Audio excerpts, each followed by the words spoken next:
My dear listener, welcome back again রহস্যময় পৃথিবীর কৌতূহল। আশা করছি আপনারা সকলেই ভালো আছেন, সুস্থ আছেন এবং খুবই সুন্দরভাবে ঘটনার উপস্থাপনাগুলো আপনারা উপস্থাপন করেন। উপলব্ধি করা যায় এমন কিছু ঘটনা ঘটে আমাদের চারপাশে। তো চলুন আজকে একটা ঘটনা আপনাদের সামনে শেয়ার করি। ঝুম বৃষ্টি নেমেছে, বাসের জন্য দাঁড়িয়ে আছি। আধা ঘন্টা হলো। সাভার থেকে বাসায় ফিরতে 2 ঘন্টার পথ পাড়ি দিতে হবে। সন্ধ্যা হয়ে গিয়েছে, বাসও পাচ্ছি না। বাসা থেকে মা বারবার ফোন দিচ্ছে।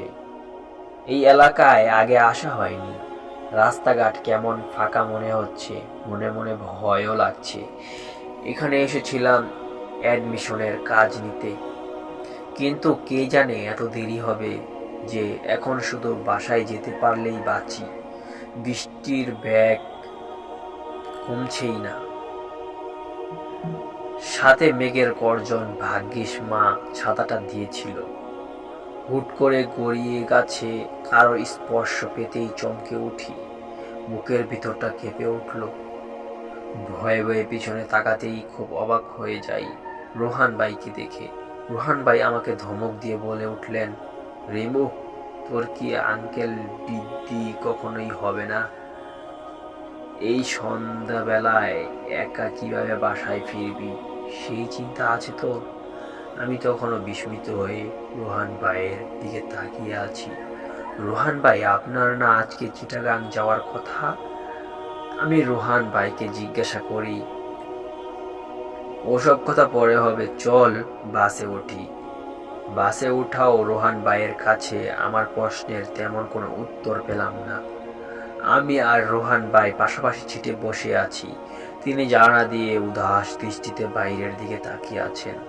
অন্যান্য দিন তো রোহান ভাই অনেক গল্প করতেন, আজকে তিনি অনেকটাই চুপচাপ, নিষ্প্রাণ। ভাবলাম হয়তো তার মন খারাপ, তাই আমিও আর কথা বললাম না। গন্তব্য বোঝাতেই আমরা বাস থেকে নামি।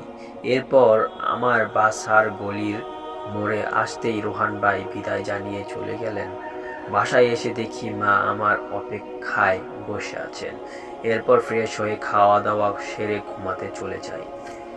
প্রতিদিনের ঘুমানোর আগে রোহান ফেসবুকে ঢুকে মারা নিত্যনথীদের অভ্যেস। আজকে মেসেঞ্জারেও রোহান ভাইকে পেলাম না। রোহান ভাই সম্পর্কে আমার ফুফাতো ভাইয়ের কাজিন। তিনি সদ্য পড়াশোনা শেষ করেছেন। বাবা বদলি হয়ে যখন এই এলাকায় আসলেন, তখন ভাইয়ের সাথে তিনি আমাদের বাসায় আসেন। এরপর কখনো রাস্তায় চায়ের দোকানে তাকে দেখতে পেতাম। পড়ালেখা বা কোনো সমস্যা হলে রোহান ভাই সবসময় ছুটে আসতেন। এর জন্য মাও তাকে পছন্দ করত। সেদিন ছিল শ্রাবণের বৃষ্টির ভেজা দিন।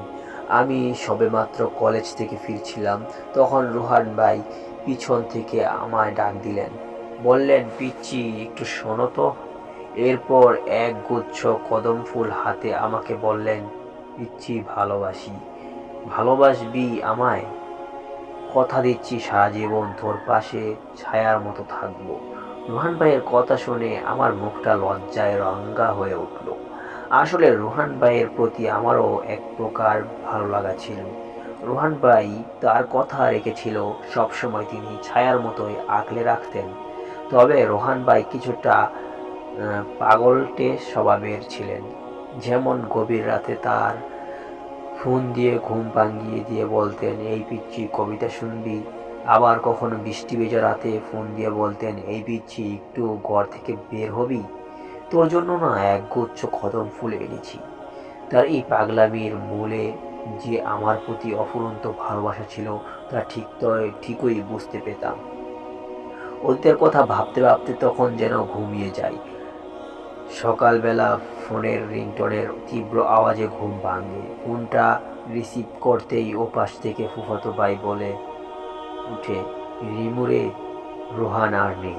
গতকাল চিটাগাং যাওয়ার পথে রোড অ্যাক্সিডেন্ট হলো। হাসপাতালে নিয়ে যাওয়ার পর রোহান মারা যায়।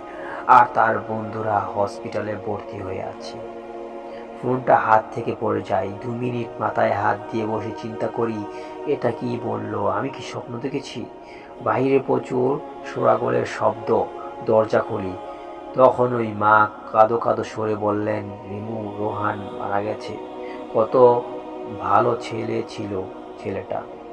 কালকেও তো যাওয়ার আগে তোর কথা বলে গেল, জানতে চাইলো তুই কোথায় গেছিস। ব্যাস, আমি আর কোনো কথা শুনতে পারিনি। বারবার মাথায় কথাটা ঘুরছে, রোহান নেই। আমি চিৎকার করে মাটিতে লুটিয়ে পড়ি। এরপর 3 মাস আমি প্রায় পাগলের মতো ছিলাম। সবাইকে বলে বেড়াতাম রোহান ভাই আছে। এর মধ্যে সবাই জেনেও গেল রোহান ভাইয়ের সাথে আমার রিলেশন ছিল। আমি রোহান ভাইকে ভালোবাসি। পরিশিষ্টিত 2 বছর পেরিয়ে গেছে, কিন্তু সেদিন ঘটনার ব্যাখ্যা আমি আজও খুঁজে পাইনি। সেদিন রোহান ভাইয়ের মৃত্যু, অতঃপর আমার সাথে বাস স্ট্যান্ডে রোহান ভাইয়ের দেখা। মা আমাকে এই ব্যাপারটা নিয়ে সাইকিয়াট্রিস্টের দেখিয়েছেন। তারা বলল হ্যালোসিনেশন করেও এরকমটা হতে পারে। আবার কেউ বলে রোহান ভাইয়ের আত্মার উপস্থিতি। পৃথিবীতে আত্মার অস্তিত্ব আছে কিনা আমি তা জানি না, তবে এটা জানি আমি রোহান ভাইয়ের উপস্থিতি টের পাই, হয়তো ঘুমের ঘরে, নয়তো কল্পনায়। আবার কখনো গভীর রাতে মনে হয় রোহান ভাই আমার কানে ফিসফিস দিয়ে বলছে, এই পিচ্ছি কদম নিবি।